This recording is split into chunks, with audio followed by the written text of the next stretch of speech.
the Center for Ethics in Business and Governance, and the Richard L. Brady Chair in Ethics, Economics, and the Common Good here at St. Anselm College. Again, welcome to all of you. It's great to see so many students here, colleagues in the faculty, administration, but also members of the business and the nonprofit community who are here. Thank you all for coming. I'd also like to take this moment to acknowledge the support of New Hampshire's congressional delegation and their representatives who are here with us tonight. Will Hinkle from the Office of Senator Maggie Hassan, Jenny Munz from the Office of Congressman Annie Custer, and Zach Williams from the Office of Senator Jean Shaheen. So thank you for coming. This is the first event for the Center for Ethics in Business and Governance this year at St. Anselm College. We're very pleased to have all of you here tonight for a special speaker who will be introduced to you in a moment. But at this time, I would like to introduce the president of St. Anselm College, Dr. Stephen DeSalvo, who would like to say a few words to you.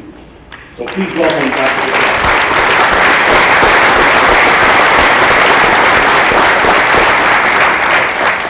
I almost didn't recognize Professor Latona with the suit and tie on. I just wanted to, number one, welcome you all. In academia, I think it's unusual to take a concept and bring it to fruition and get it up and running in 1 year.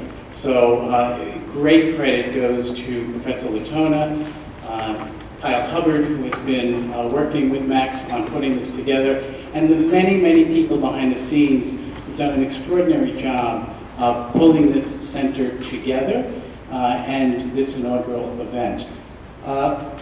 I also would like to recognize and thank one person who made an extraordinary gift to allow us to have some funding to do this so quickly. And it wasn't just him, it was a circle of friends, as he likes to say, that he brought together that helped us shape this event and get additional funding. And that person is Mike Salter, who's sitting right here in the front. Thank you, Mike.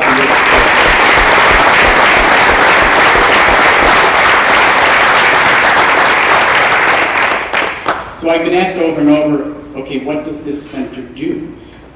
It really represents a unique opportunity for the college to apply our rich Benedictine heritage, our long tradition of teaching ethics, and our nationally recognized voice in politics to pressing ethical issues in business and governance.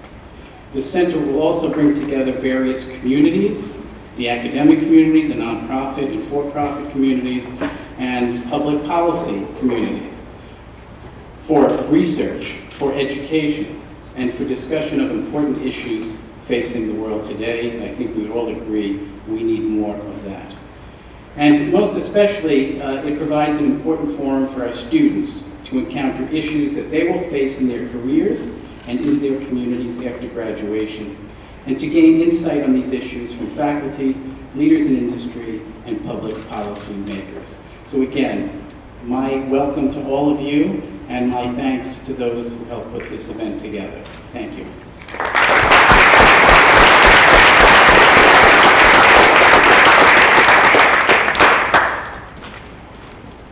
Thank you, Dr. DeSalvo. So before we introduce our special guest and speaker tonight, I'd like to just take a few moments as Executive Director to reinforce what Dr. DeSalvo has said and say a few words about this new Center for Ethics in Business and Governance.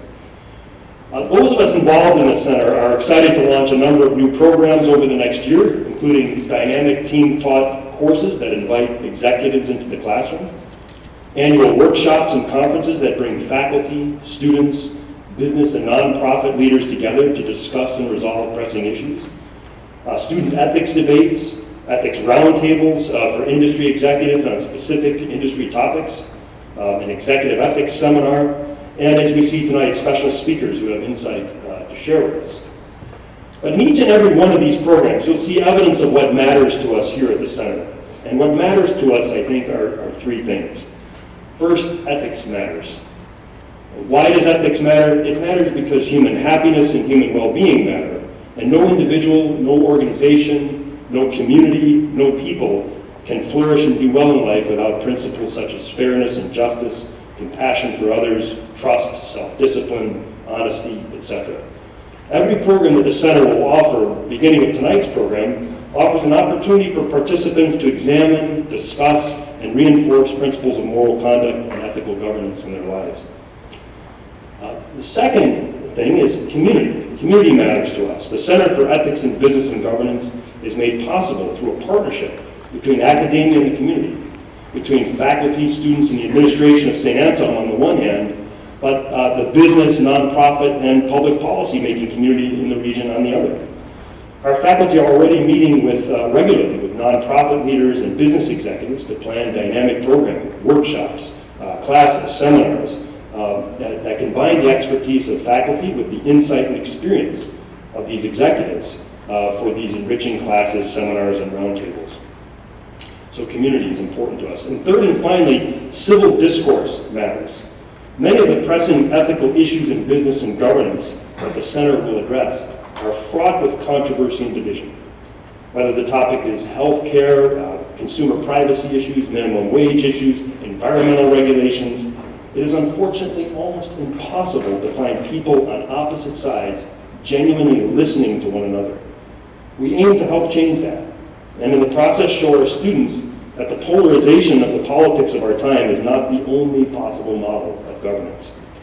The center will offer its own model for discussion and debate that will ensure that opposing sides listen to one another and work together towards compromise.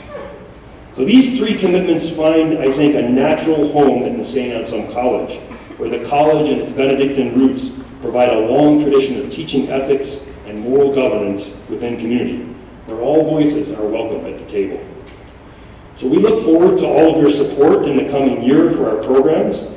And again, I'm very happy to see you here tonight. Thank you for coming. I'd like now to introduce Professor Kyle Hubbard, the Program Director for the Center, and he will introduce our main speaker for tonight. Please welcome Professor Kyle Hubbard.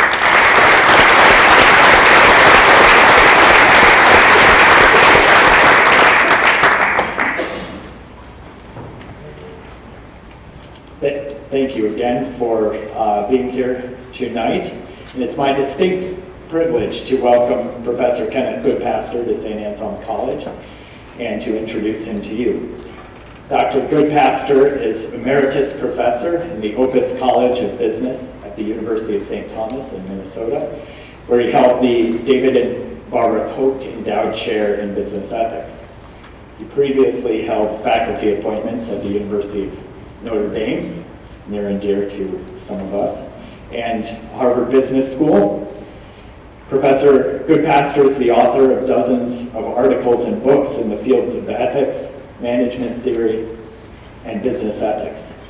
Recent books include Conscience and Corporate Culture, addressed to business ethicists and corporate leaders, and Corporate Responsibility, The American Experience, a monumental history of the concept of corporate responsibility in the United States. Professor Goodpaster served as the executive editor for that project. His talk tonight, Corporate Responsibility in America, Tenacity and the Institutional Insight, is a distillation of the insights gleaned from his study of the history of corporate responsibility in the US. It is his emphasis on the importance of corporate responsibility, along with the many contemporary challenges to it, that makes Professor Goodpaster and this topic in particular an ideal first public event for St. Anselm's new Center for Ethics in Business and Governance. Professor Goodpaster has kindly agreed to leave time for audience questions at the end of his lecture. So there will be a microphone set up down there after his talk is over. Please form a line behind the microphone. I guess I've been told at some of the politics events it gets kind of unruly. So for this new center, we're going to demonstrate that we can ask orderly questions. I encourage all of you, particularly my business ethics students, to take advantage of this great opportunity to ask questions, to learn from a distinguished leader in the field of business ethics. So please join me in welcoming Professor Kenneth Goodpaster.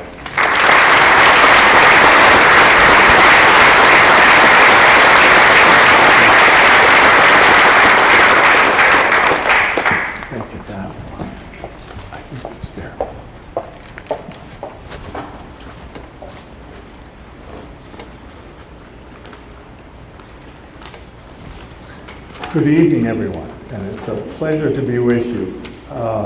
Thank you for those kind words of introduction. And I'm looking forward to an opportunity, once I'm finished with my remarks, to interact with those of you who would like to interact. If I've said anything that's the least bit controversial.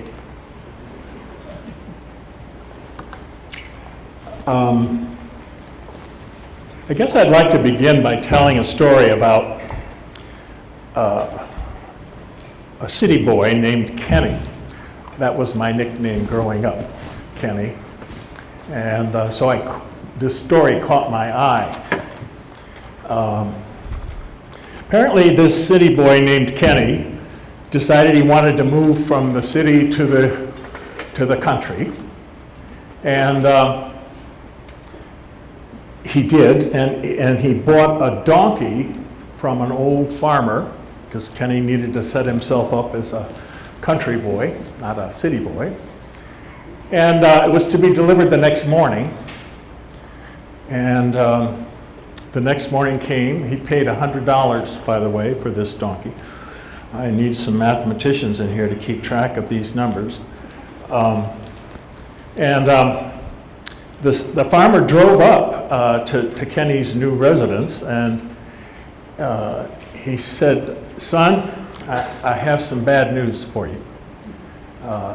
Overnight, the donkey died." Kenny said, "Well, those things happen. Just give me my money back and we're square." And the farmer said, "Son, can't do that. I went and spent it." So Kenny thinks for a moment, and then he says, "Well, then give me the donkey." And the farmer doesn't appreciate what this could possibly mean, so he says, what are you going to do with him?" And Kenny said, "You watch me. I'm going to raffle him off." "Raffle him off," says the farmer. "You can't raffle off a dead donkey." Kenny says, "You just watch me." And so 2 weeks later, the farmer bumps into Kenny in the village square, and he walks up to Kenny because he wants to hear about this raffle. And by the way, I have some graphics to go with this. There's the donkey. This is what happened to the donkey. And the next thing is raffle tickets. So the farmer says to Kenny, what was it like raffling off a dead donkey? Feeling kind of cynical, I think. And Kenny said, "It was a huge success. I sold 500 tickets at $2 a piece for a net profit of $898. Okay, our math people keep track now. And the farmer said, "That's impossible. How could you be successful? Didn't anybody complain?" And Kenny said, "Well, just the guy who won." So I gave him his money back. And so we got $898. The $100 he lost to the farmer, and the $2 he had to return to the winner. That's how he got $898. Kenny eventually grew up and became the chairman of Enron Corporation, and I know there's some of you for whom that episode was, you were very young when that happened, but there were some financial shenanigans similar to selling off and raffling dead donkeys. Now, already a little story has been shared by Kyle. From 2006 to 2011, I led a team of scholars in researching and writing a U.S. history of corporate responsibility from Adam Smith to the present. And it was an enormous undertaking. We were fortunate to have a grant that underwrote this for five years of research.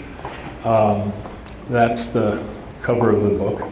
The colleagues that participated in this were Professor Archie Carroll of the University of Georgia, management professor, Professor Kenneth Goodpaster of Florida International University, a business historian, business and government professor right down the road here, Jim Post of Boston University, and a business ethics professor, Patricia Werhane of the University of Virginia and DePaul University in Chicago. The grant was from the Halloran Philanthropies in Philadelphia, and it was a very generous grant. And it won the Best Book Award from the Academy of Management in 2014, so that made us all very proud. In 2013, Bentley University, also down the road a piece, invited me to come and speak in their visiting lecture series about what I got from this whole 5-year endeavor. What were my takeaways? Could I distill 500 pages worth of tome down to something more manageable? And so that was the first time I came up with this idea of tenacity, and I want to explore it not only in terms of what I said at Bentley, but with some new ideas here with you. So that big tome that you saw out in the front lobby, the question was, what are the essential takeaways? How do you boil it down? And that's what I'd like to explore with you tonight. So there's human tenacity, and then there's tenacity in nature. That little picture of that tree is in Minnesota, where I'm coming from, on the north shore of Lake Superior. It's called the witch tree. And if you look at it closely, it looks like it's growing out of the rocks. And that tree has been there for 100 years. And it's taken storms and tornadoes and winds, and Lake Superior can get pretty angry at times. And yet it stays, and it stays, and it stays. It's tenacious in its hold on whatever it's holding on to. And so we see tenacity in nature, but we also see it in human beings. And I want to talk about it in both senses tonight. I want to argue that it's a distinctive characteristic of American experience in the history of corporate responsibility, this tenacity thing. It's not the experience in Russia, with Karl Marx's philosophy behind it in the 19th century.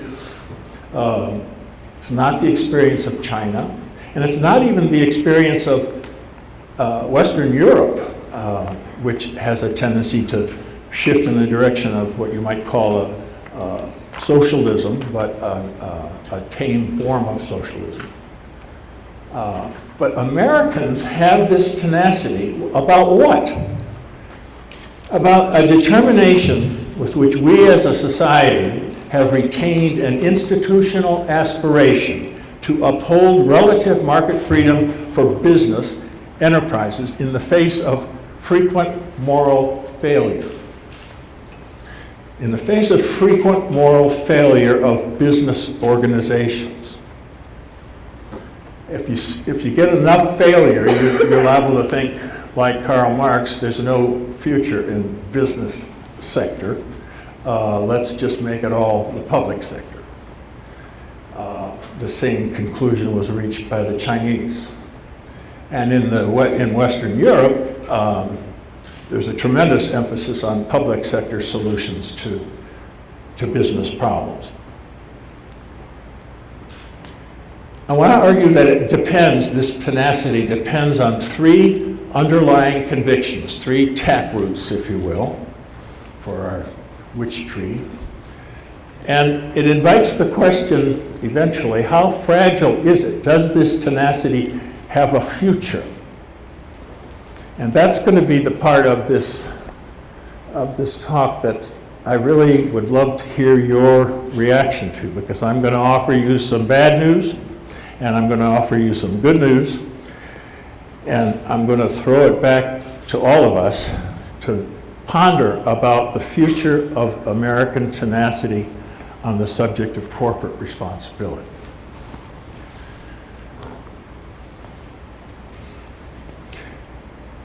Corporate responsibility, from Adam Smith to the present, 200 years of business history, has mixed reviews. Here's some of the good news on that front.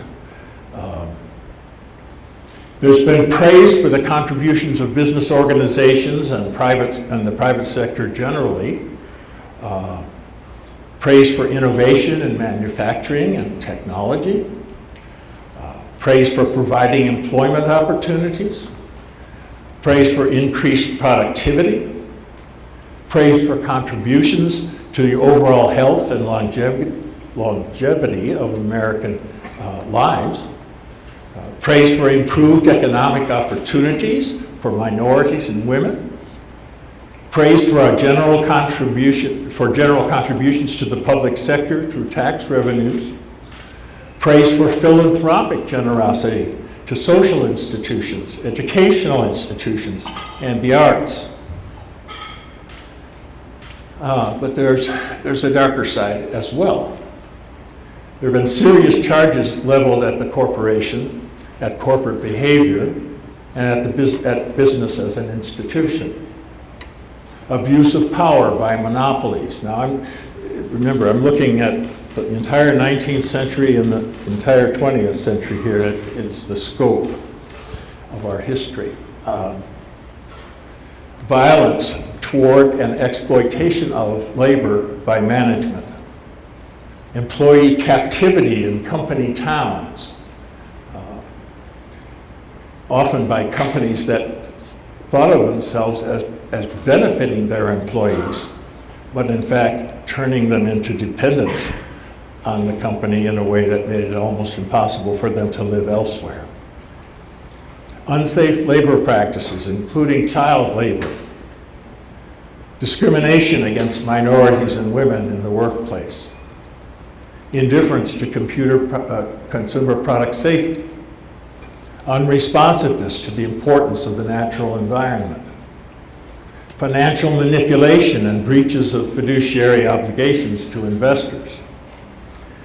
And betrayal of American workers and exploitation of foreign workers in the pursuit of globalization.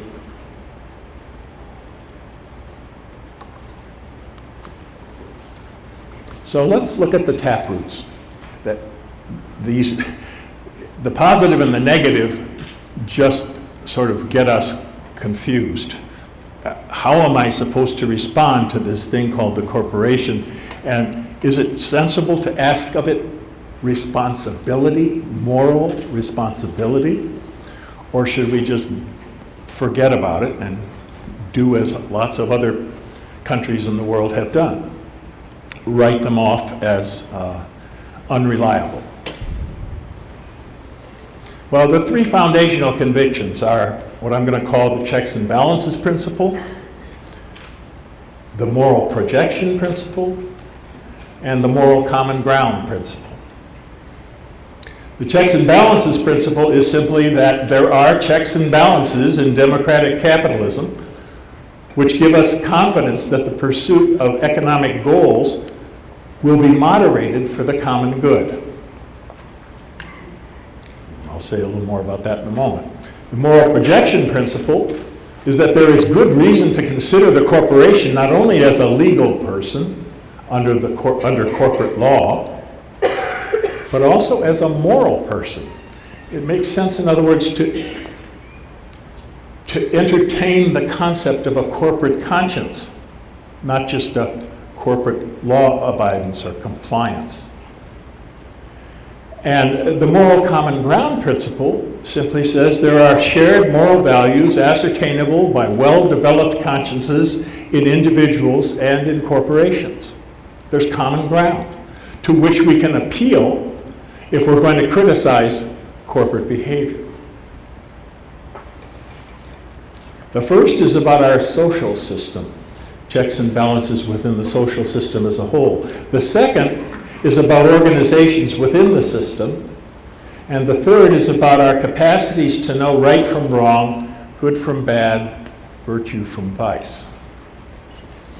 So, Michael Novak, who's well known to, I'm sure, a lot of the faculty here, like to think that all societies could be summarized in terms of a large Venn diagram, which had three sectors.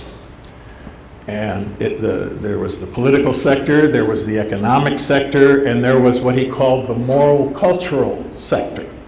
And that all these sectors had to work together if you were going to have a just and effective society. And usually if you had a society that's in tumult, it's because these sectors aren't working together. So let's look at what might be inside of each of those circles. Inside the political sector, of course, we all know our civics courses tell us that it's the executive, the judicial, and the legislative parts of our government, and those are the three main ones. And then there's a whole regulatory apparatus that goes with that, often housed in the executive sector within the political sector. But what I'm trying to communicate is simply that each of these circles has a complex underpinning that itself has different parts, and you could keep drilling down for a lot. The moral cultural sector, according to Novak, involved churches, involved schools, from elementary schools all the way through higher education, involved the media and the arts, all of the cultural influences that can come to bear on both politics and economics. And this is an important sector from Novak's point of view. This is the sector that ultimately calls corporations into account, not by law, but by appealing to something else. And then the economic sector, usually we divide that up in terms of management and employees and investors or shareholders, but each one of those groups can be broken down into other categories. But that sector is also complex in the way that the other two are. So what's the point of this first principle, the checks and balances principle?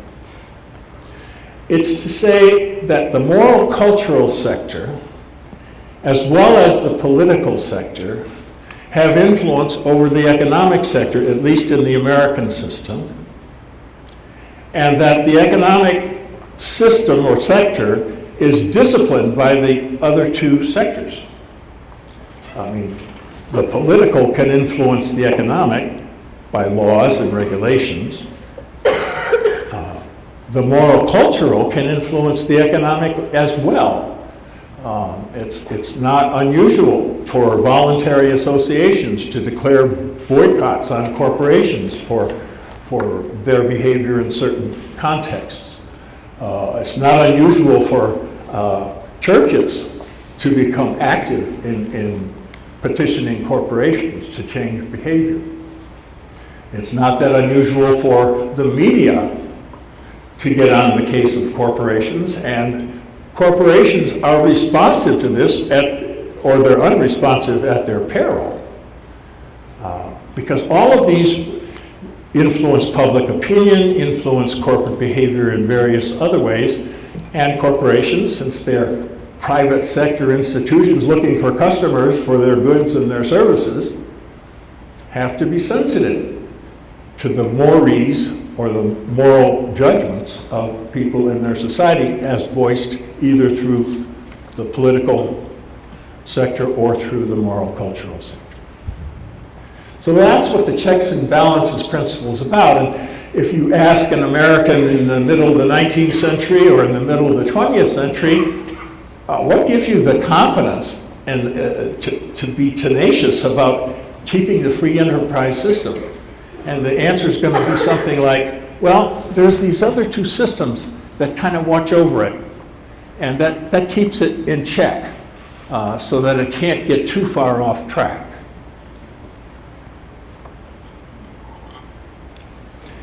Now, the moral projection principle is simply an analogy between individuals like you and me and corporations. We expect of one another that we have not only responsiveness to the law, but we expect of one another that we have a moral compass of some sort that's independent of the law and that it influences our behavior. Early on in my career, I wrote an article called "Can a Corporation Have a Conscience?"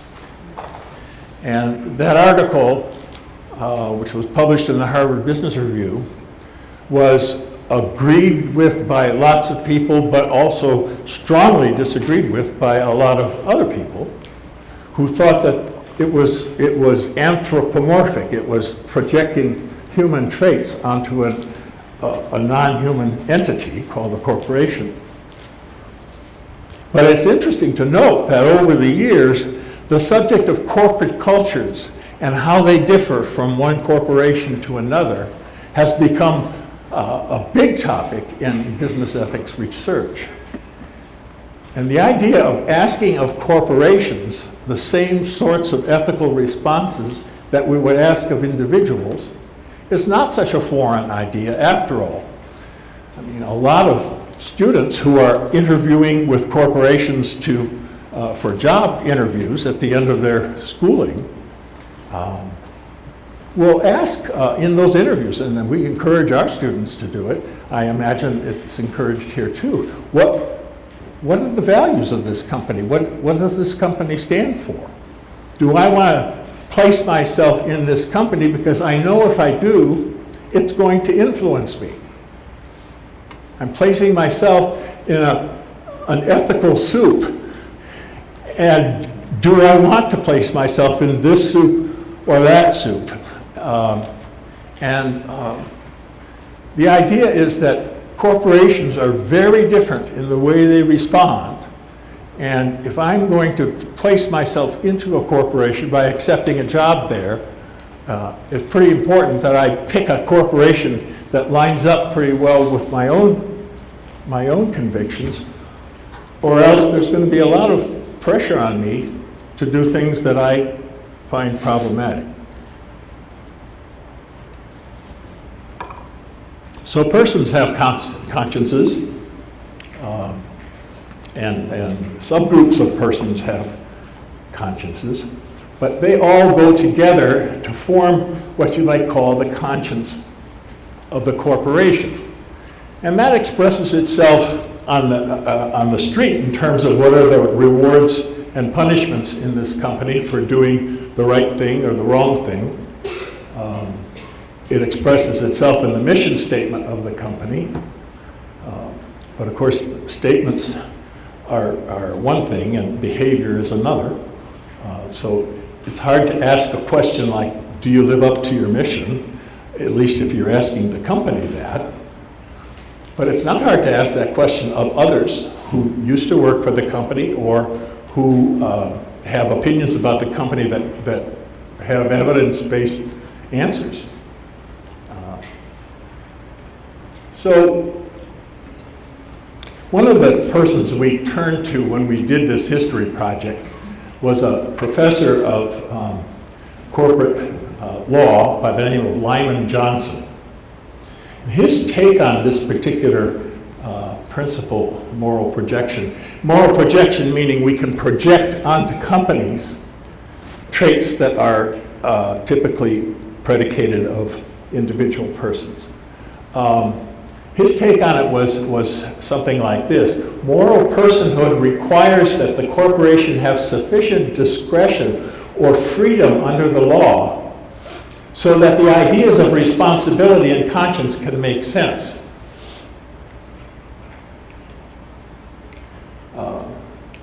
Only an organization that is relatively free can be asked to be responsible. If corporations are robots, if they're mechanistic robots, and they simply are controlled by laws and regulations and there's no discretion, then to ask conscience of a corporation is meaningless because there's no freedom there. But if corporations have some freedom, some slack in our legal political sector, then they may be in a position to exercise their discretion on the basis of ethical principles, not just legal principles. So, the way Lyman Johnson put it was this. He said, "It is the very discretion afforded by law that makes discussions of corporate responsibility possible and meaningful. Without such discretion, as for example, if managers really were legally required to maximize profits," which he's absolutely convinced is not the case, advocacy of socially responsible behavior would truly be academic, because managers would be prohibited from engaging in such conduct.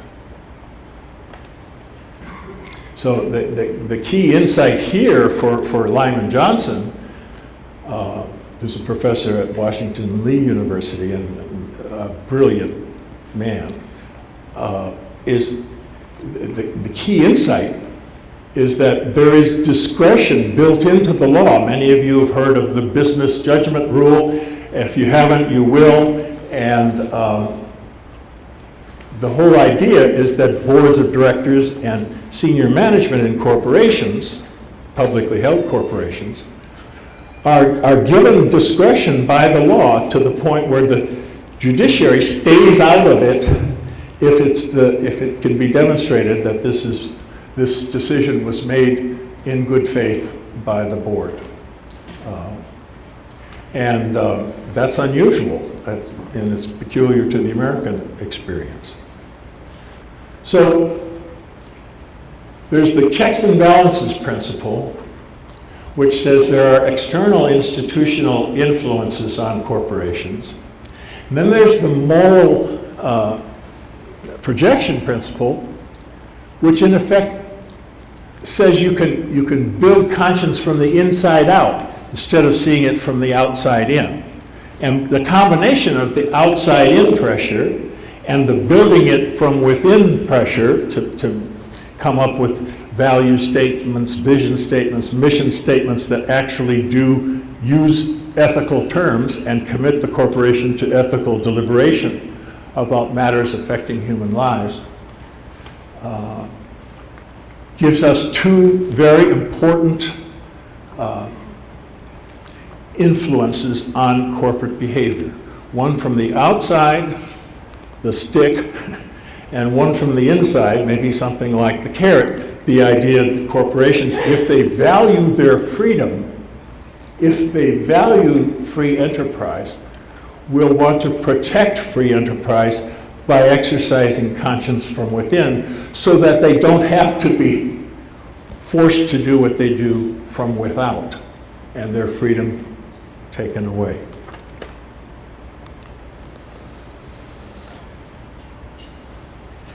There's some very interesting historical examples of how this has played itself out in the 19th and 20th centuries. The protests leading up to the Sherman Antitrust Act in 1898, where Theodore Roosevelt got engaged, his energetic application of the Antitrust Act against monopolies made a huge difference in the way corporations behaved after that. And they make a huge difference today with corporate combinations that have to pass the criteria of that law back in 1890.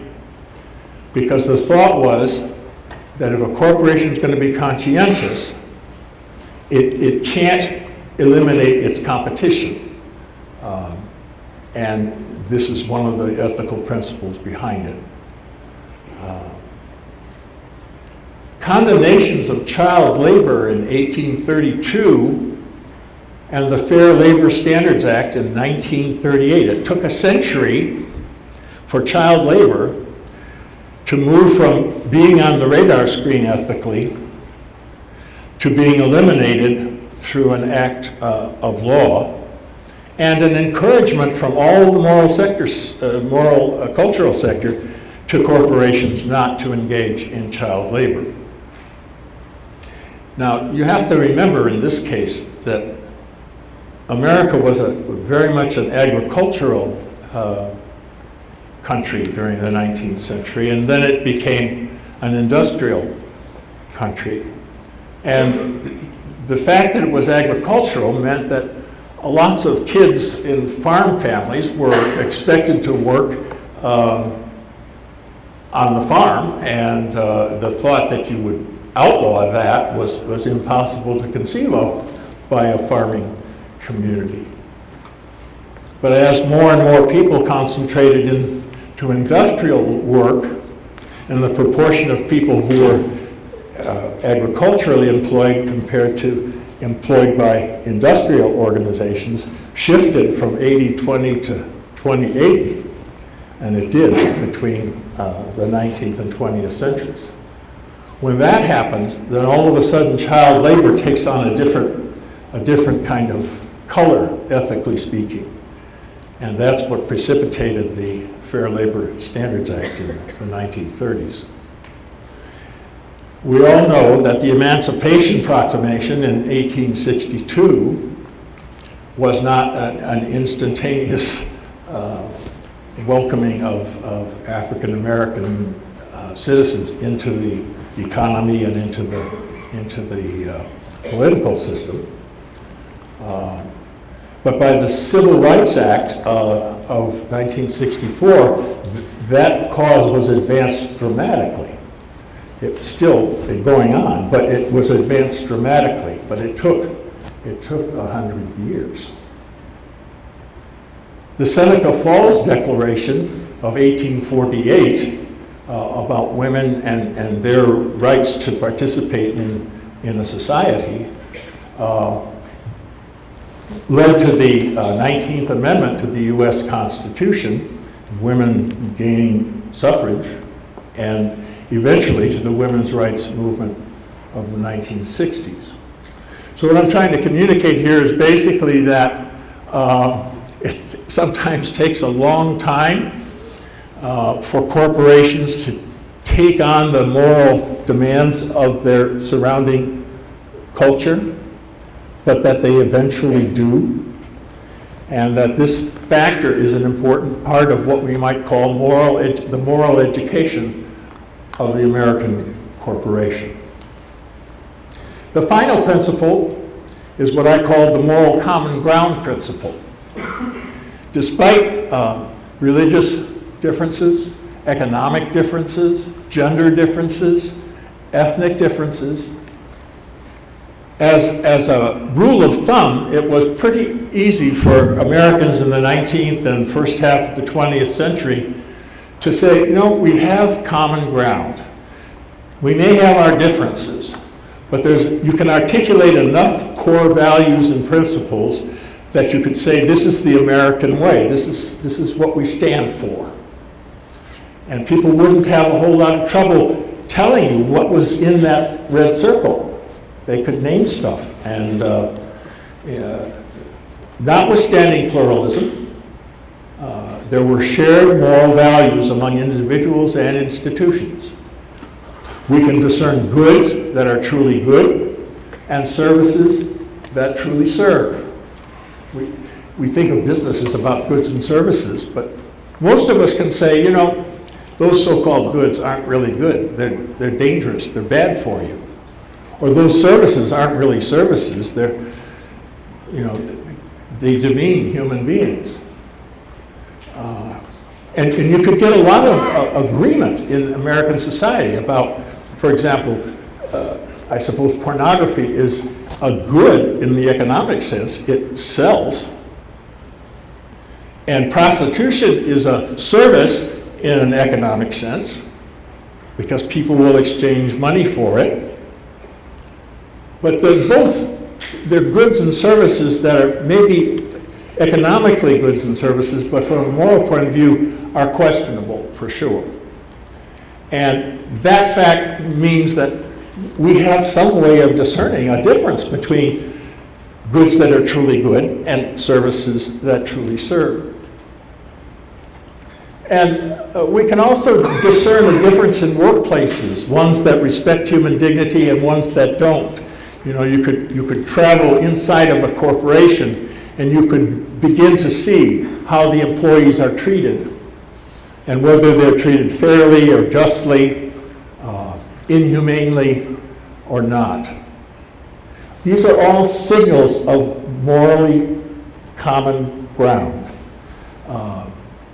Most fundamentally, and I'm going to talk more about this in a minute, we can discern the purpose of business as an institution. What is business for? It's a wonderful article written by Charles Handy in the Harvard Business Review about 2001, 2002. And the title is just, What is Business For? And what he's trying to do is attack the idea that business is for profits. And he's trying to say, no, profits are the reward for businesses achieving what they're for. So what are they for? They're not for profits. They're for something else, for exchanging real estate to make life better in a community, for making widgets that advance the richness of human life, for making medical devices that save human lives. That's what those businesses are for. The fact that they make profit doing it is a reward for what they're for. And I want to say a little more about that in a moment. But here's an example of something that, we have a great book seminar at St. Thomas, and one of the first days of the seminar, we look at the Declaration of Independence, and we identify those famous phrases that are part of every American's heritage. That all men are created equal, that they're endowed by their Creator with certain unalienable rights, and that among these are life, liberty, and the pursuit of happiness. Most Americans would say, okay, if you're looking for a list of core values that we share in common, that's a good start. It's not the whole list. And if you start telling me that the founding fathers said men and not Native American women and African Americans, that they didn't refer to them, they just talked about men. Well, there's different interpretations of why they talked about men, but in a certain sense, they laid down a gauntlet for all the rest of us who follow them to make these words come true, to make them come true for women, to make them come true for African Americans, and every other minority group that might make up this amazing country. So, there's tenacity, those gripping onto something thought to be valuable. How fragile is this tenacity? And these are going to be my concluding remarks. Does it have a future? Or was it part of the golden age of capitalism in the United States that for 2 centuries we held on to this tenacious view that there should be a private sector, not just a public sector, that corporations could be responsible in the ethical sense, not just in a compliance to regulations and law sense. I used to have a friend when I was teaching at the Harvard Business School who said, Goodpaster has this fixation on corporations. He thinks they're like people, but really what they're like is dogs. And what do you do with a dog when you're trying to train a dog? You don't reason with it. You get a newspaper, you roll it up, and you give the dog a whack, and that's what a corporation understands. And poor Goodpaster is sitting around thinking about how corporations can be responsible. He's just misguided. That hurt. That cut to the quick. But you know, it was a good challenge. It was a good challenge. It is true that if you're dealing with a being that you can't attribute any freedom and judgment to, then you're going to have to train it. You're not going to try to make it responsible. But if you're dealing with some approximation to the institutionalization of a human being that lasts over time, because in terms of human lifetimes, we don't. We create institutions because we're mortal. Because we're mortal and we believe there are certain values that should succeed us after we're gone. And that's what we create institutions to do. So, does it have a future? Does this whole idea of tenacity have a future? Now, my hope is the answer is yes.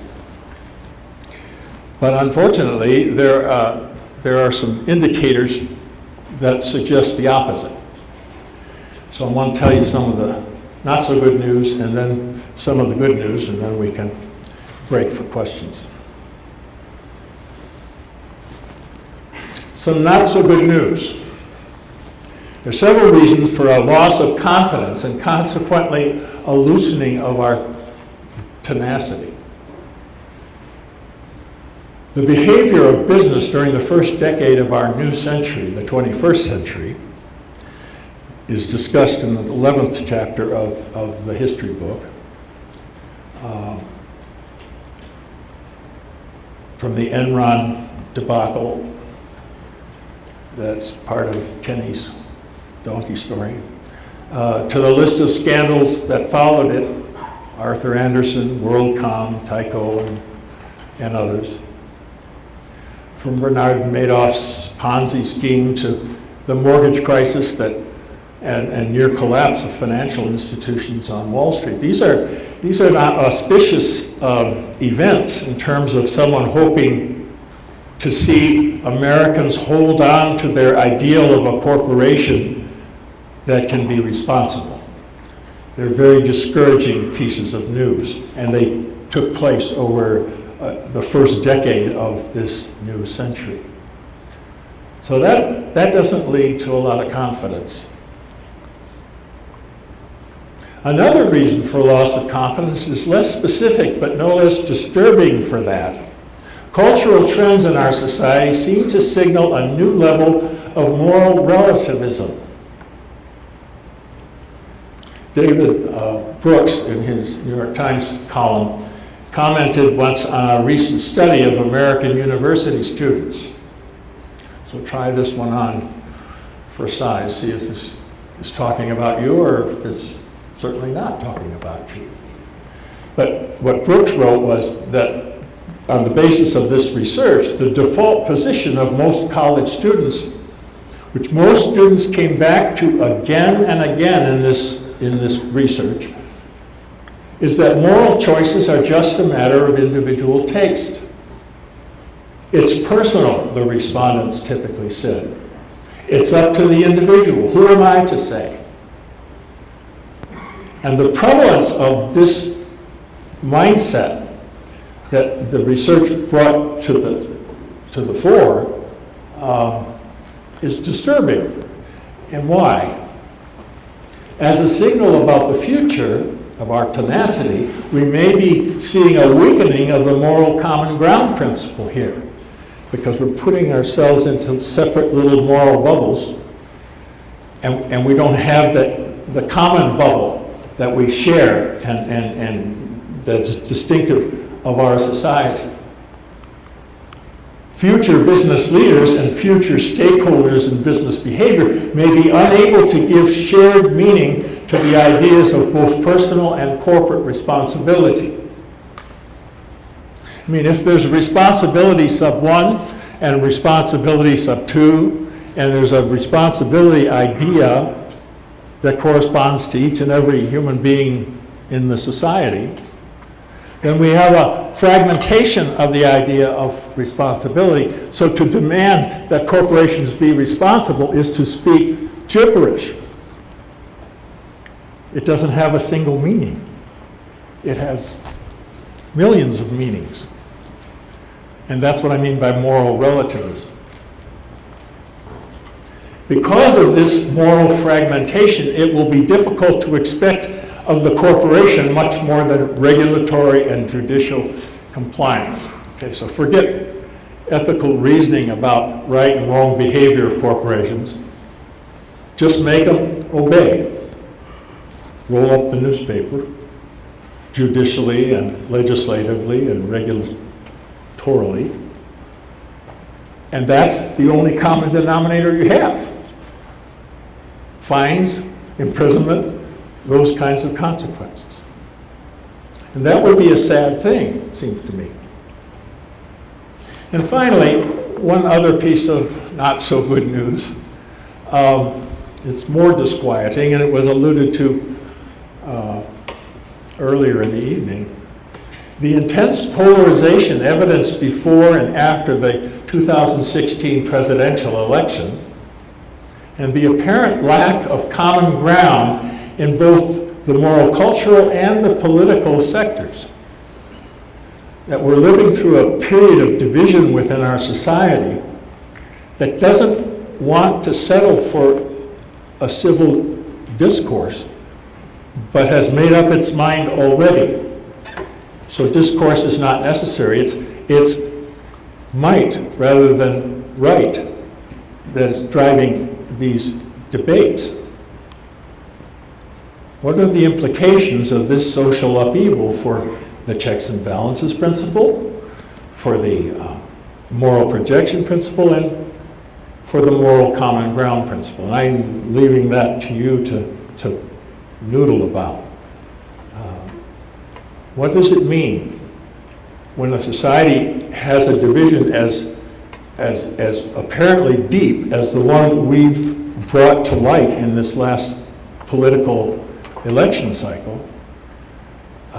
Does it mean that we are not able to reason with one another in a civil way? You label the other person, and that's the end of it. And then it becomes a matter of power. That's a tough one. On the other hand, here's some good news. We can discern several reasons for hope. Hope that our past and present tenacity will continue to be justified in the century that lies ahead of us. First, during the past 3 decades, we've seen new emphasis on the ethical and cultural dimensions of corporate governance. And I'm referring here to the federal sentencing guidelines that were passed by Congress in 1991 and then renewed in 2003. There was something unusual about the federal sentencing guidelines when it came to business regulation. Because what was being mandated by those guidelines was for corporations to have an internal moral compass, and that if the corporation got in trouble with the law, what would be examined would be what are the internal systems of this corporation when it comes to avoiding this kind of behavior. And we're going to let the companies, to some extent, determine that for themselves. So it's regulation, but regulation from within instead of by rules from the outside in. And it seems to me that's a very important development in the end of the 20th century and the beginning of the 21st.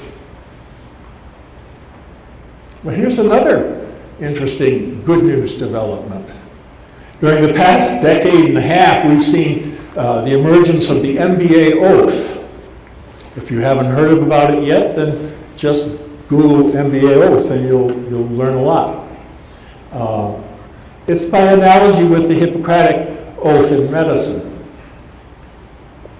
Along with a new emphasis on management as a profession, not simply as an occupation. An idea that our history of corporate responsibility shows was born over a century ago. It was born in the late 1800s at Wharton, but then a lot of the other major universities, Harvard and Stanford and others, picked up on it.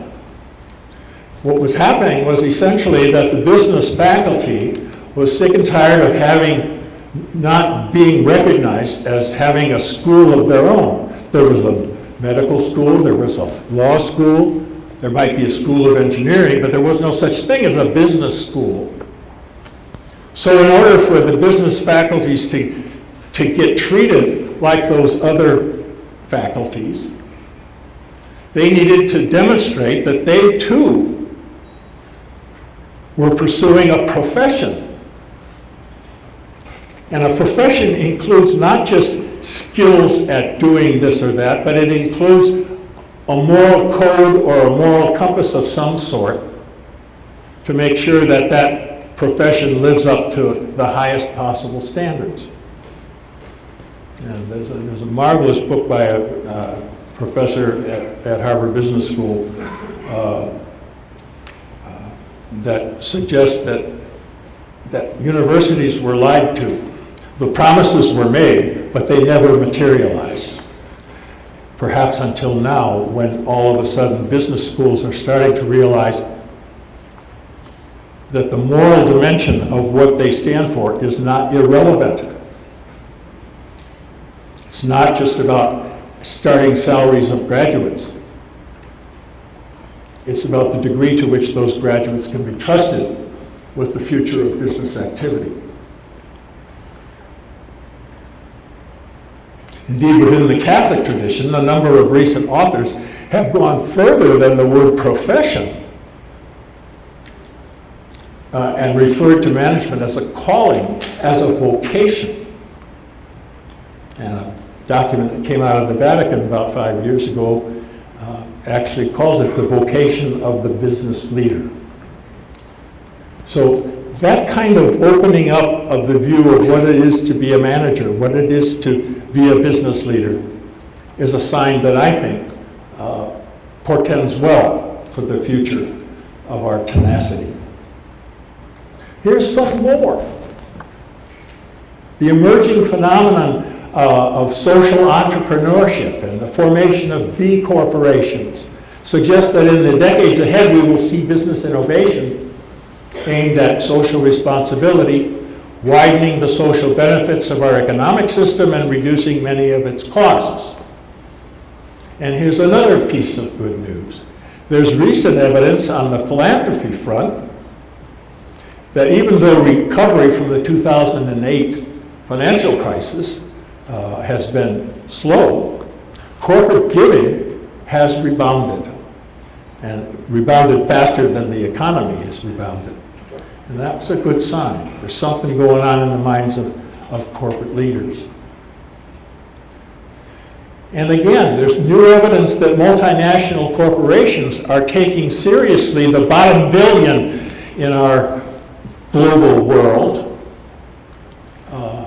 and are partnering with nonprofits to reduce poverty, to reduce pandemics, and to reduce corruption. And multinationals are in a special position to be able to do this because they have a wider reach than national organizations. And finally, and this is going to be my last thought that I'm going to offer to you, recent research and writing in business ethics has been exploring the idea of what I'm going to call the institutional insight as a way of rediscovering the moral roots of our social system. And as I was saying a little earlier, institutions are organized keepers of value that we as a society would like to see maintained and preserved over time, beyond our own mortality. I care about something, you care about something, we all care about something, but we're all going to die. How can we have that something carry on beyond our lives? And the answer is a brilliant, innovative idea. Institutionalize it. Create institutions that will further economic development. Create institutions that will further democracy. Create institutions that will further education. Education as a whole is an institution that human beings have created because they believe it's a core value for the human race. The notion of institutionalizing is absolutely a brilliant insight. There's a wonderful book by a man named Hugh Heclo, Heclo, called On Thinking Institutionally. And I recommend it to those of you who are curious about what is it to think with institutions in a positive sense. We all know what it's like to be sick of institutions. We all know what it's like to criticize institutions, to even say, I don't want to deal with it if it's institutionalized, I'm sorry, because I have my autonomy and I have my freedom and I don't like the way institutions encroach on my boundaries. But if you want the other side of the story about institutions, I recommend Heclo, who tries to make it clear that without institutions, we as human beings would have very little to be proud of in our long, long history, because there would be no way of carrying on the treasured values that we as a society hold dear. So the institutional insight then is simply this. It's the realization that one's own institution, if I'm a politician or if I'm a political sector leader, that institution is part of a larger endeavor of forwarding human dignity and the common good. But so is being a business leader, so is being an educational leader, so is being a religious leader, so is being a leader in any number of different organizations that Americans, de Tocqueville in the 19th century was amazed at how Americans formed these associations left and right and center. How come these Americans do this? And the answer is, they don't need government to make it happen. They can do it themselves. When they see something they treasure, they create an institution. It might be a local hospital. It might be a local healthcare system.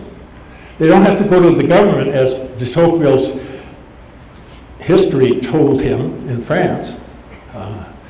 They can just start one up. And institutionalization is something that's encouraged in America, said de Tocqueville. In wonder and approval, not in negative terms. It involves the capacity for dual awareness on the part of leaders. And I'm going to call it foreground awareness and background awareness. If you want, you can call it the windshield and the rearview mirror. Okay? And good leaders need to have both of those things going on at the same time. They need to know where their institutions came from, and they need to know how to be good stewards of those institutions for the future. So there's the context of their institution, and then there's the foreground, the focal point of their institution. And it's finding that sweet spot between background and foreground that makes a leader an institutionally insightful leader. Professors Thomas Donaldson of Wharton and Jim Walsh of the University of Michigan, two good friends and highly respected scholars, put it this way in a recent paper. A firm holds two interrelated purposes. One, a focal purpose, a purpose that reflects its work in society, and two, a contextual purpose, a purpose that reflects its work for society. The firm's contextual purpose cannot be ignored, and oftentimes it is. And I'm sure in your business ethics classes you'll be discussing something related to this theme. No firm should forget that the final justification of its activities from a social perspective lies in its contribution to collective value. The foreground and the background. I can't forget as a leader where my corporation comes from. It comes from an industry, and the industry comes from a sector, the economic sector. And the economic sector comes from where? It comes from human beings' desire to respect human dignity and the common good. And all institutions spring from that ultimate motivation. Charles Handy, in the book, in the article I mentioned, said, what's a business for? Well, imagine a child taking hold of Charles Handy's article and pressing the question as only children can. Okay, I know what the business is for. It's for doing some good stuff in this industry. But what's the industry for? And the child keeps pushing.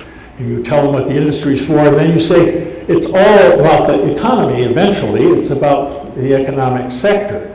And the child keeps pushing and says, what's this sector for? What do all sectors together seek? And the answer, in the end, when you push it all the way back, is something like human dignity and the common good. You got to have both. You can't have just one or the other, because the common good can be seen as swallowing up the individual, but human dignity acts as a counterpoint to that swallowing up. So, that's my story, and I'm sticking to it. It's all over but the shouting now. Recent business behavior in the 2000s is not so good news. Studies of university students, at least the ones that Brooks is citing, make moral relativism a little concerning. The political and cultural polarization that we see in our society today is also a concern, because it seems to get in the way of genuine dialogue and civil discourse. And those things can have implications for the three principles we've been talking about. But there's good news. Ethics and compliance officers exist in corporations today where they didn't exist 25 years ago. And that's a good sign. Not just compliance officers, but ethics and compliance officers. The MBA Oath movement, the social entrepreneurship and B Corps, increased philanthropy, multinationals responding to world poverty, and the rediscovery of what I'm referring to as the institutional insight. There's a famous parable that was written by a Wall Street investment banker by the name of Bowen McCoy. It's called The Parable of the Sadhu. Some of you, I think, have heard of it. It's about a mountain climbing expedition that this Wall Street banker went on because he wanted to get in touch with himself. And it was a kind of a spiritual journey. Only they came upon a sadhu, a Hindu holy man, who was dying of exposure on the mountain. And they were really close to the summit. And they had to figure out what to do with this sadhu. And the drivenness of these executives said, well, we'll do a little, but then let the next time climbing group take care of them. We'll at least do our bit, and eventually the sadhu will probably be helped. Which was a kind of rationalization, because it didn't happen. At the end of his article on this subject, The Parable of the Sadhu, Bowen McCoy said, we needed a leader who could reveal the greater purpose of the trip to us. And he was talking about himself. He realized a failure of leadership took place on that mountain. And he was the leader. But I love the way he put it. A leader who could reveal the greater purpose of the trip to us. That's what we mean by the institutional insight, the greater purpose of the trip. Business is not an end in itself. Business is a piece of a larger tapestry that involves trying to keep values that we treasure going. And the ultimate values are human dignity and the common good.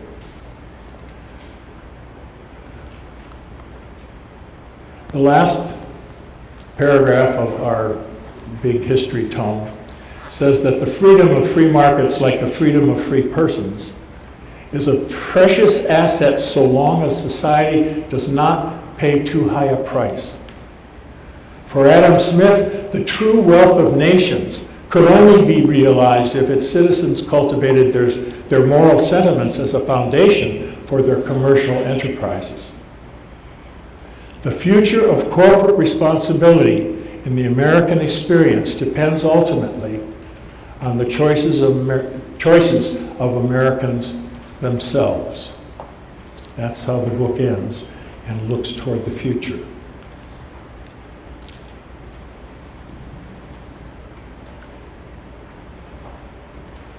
Thank you.